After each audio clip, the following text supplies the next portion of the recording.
Branham avait visité le ciel au-delà du rideau du temps de suite à une crise cardiaque qu'il avait fait un matin sur son lit, selon ce qu'il s'était dit lui-même lorsqu'il était sorti de son corps. C'était un matin du mois de mai de 1960. Je me suis retourné pour regarder et j'étais là, étendu sur le lit. Et j'étais allongé, étendu à côté de mon épouse. Je me suis dit, eh bien, j'ai dû faire une crise cardiaque. Vous voyez, je me suis dit, eh bien, tu vois, je suis mort sur le coup, ce qui serait vraiment une belle mort. Donc, je me suis dit, c'est une crise cardiaque. Je n'ai pas eu besoin de souffrir.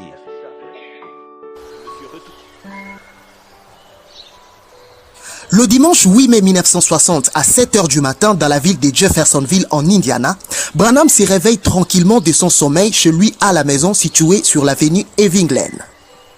Comme il était prévu que le pasteur Neville puisse prêcher au Branham Tabernacle ce dimanche matin, Branham ne va pas se précipiter de s'élever dès son lit. Il va rester étendu sur son lit et mettre ses mains derrière sa tête sur l'oreiller. Le prophète va se mettre à penser de ce que l'on devient réellement après la mort. Il se disait qu'il ne préférait pas vivre dans un corps-esprit immatériel. Il avait tellement peur de mourir, mais il précise que sa crainte n'était pas liée au fait d'aller dans un mauvais endroit après sa mort, mais plutôt il s'inquiétait de l'état immatériel de la théophanie comme il s'imaginait.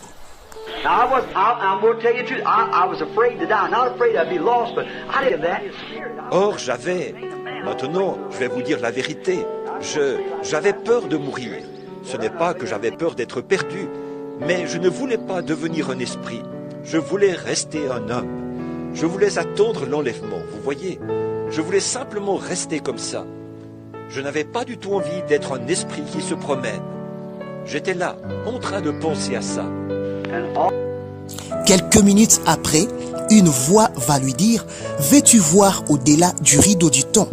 Branham va répondre « Oui, cela m'aide de rêver. » C'est dans ces moments-là qu'il va se retrouver brusquement hors de son corps face à un paysage extrêmement magnifique.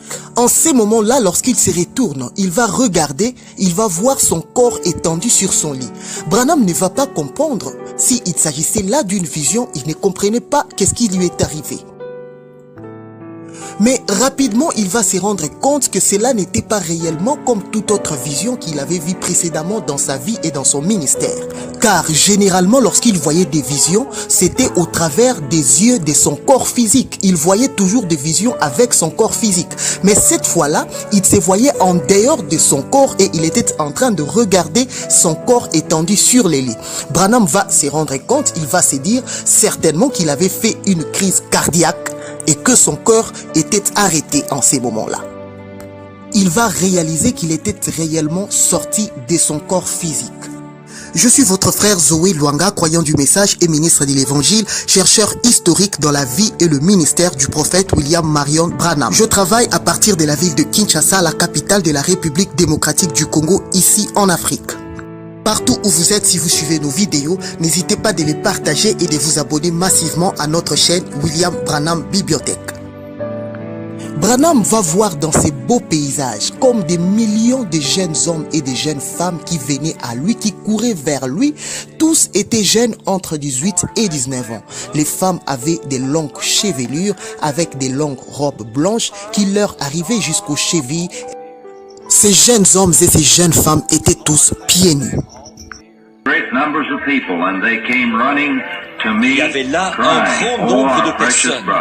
Elles accouraient vers moi pour m'accueillir, en criant « Oh, notre précieux frère !» Dans un premier temps, Branham va se rendre compte de 3 points. D'abord, il va réaliser qu'il était dans un endroit où il n'y avait pas le temps.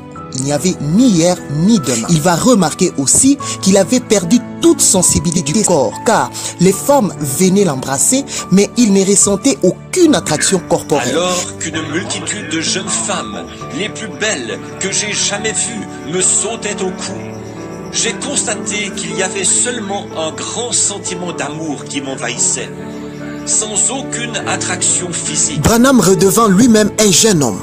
Alors,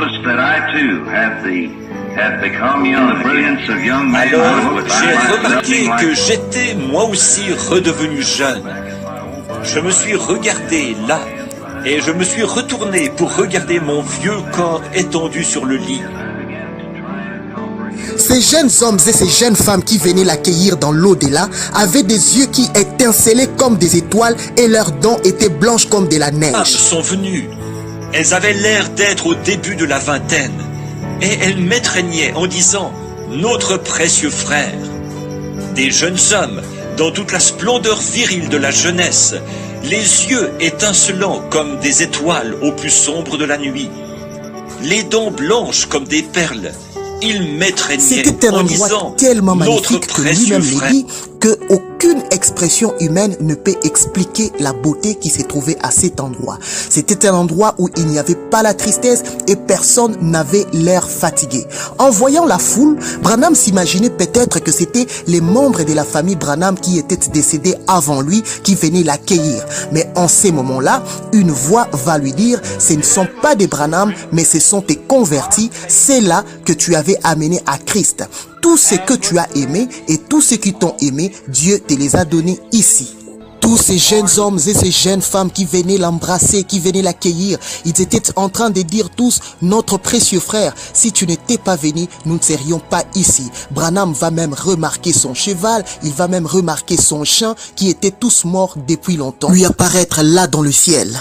Branham va voir aussi sa première épouse Hope Brombank qui était décédée en 1937 venir l'embrasser comme toute autre sœur qui venait l'embrasser. Au lieu que Hope puisse l'appeler Bill ou Chéri comme elle en avait l'habitude, mais elle va tout simplement l'appeler mon précieux frère et partir.